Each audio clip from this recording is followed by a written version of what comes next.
Yes, guys. Now we've sent our config server to Docker Hub. It's gone, guys. Let's see if it made it. Yes, as you can see here, it's arrived on Docker Hub. Let's go inside and see what's in it. How do you check? Look, there's version 1 right here. You click and go in. Here, guys, you'll see some parameters listed one by one. Here you can see that certain data has come in. Of course, it's not clearly visible right now, but here you have the basic commands and stuff. These are the basic configs of Amazon Corretto. Look, these ones here. This one belongs to you, and this one is yours too. As you can see, the basic thing here is Java's own file. Guys, it's a space of 152 megabytes. Alright.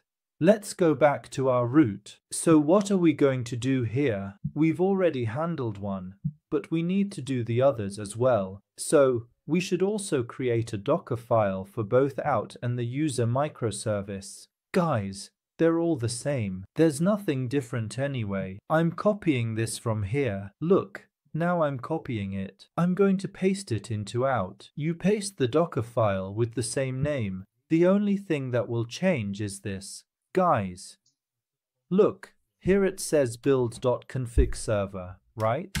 This part will be out microservice jar. Then I also paste this into the user service.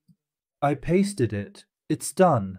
So what will the Docker file in the user microservice be? This isn't out. This will be the user microservice. Guys. Alright, now that I've written everything as it should be, let me write the Docker build commands for each of them separately, guys. Now, in the training config server, I'm writing training out. Here, I say training user, and there's really no need to write it all out in detail. Now, after organizing these, we'll come to the terminal screen and do this. Where are we right now? We're in the config server. Let me close it like this so you can see, please. Now, when you say change slippers ... there's a space here, by the way. Don't forget. Now I've come to the root.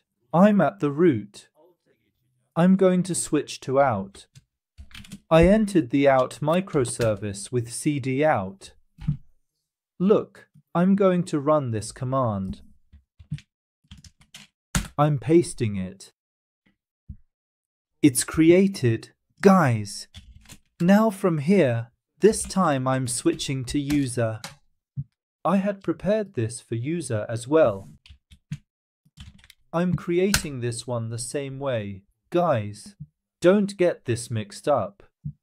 Just because it says Muhammad Ali here, don't write Muhammad Ali here. This will be the name of your own repo.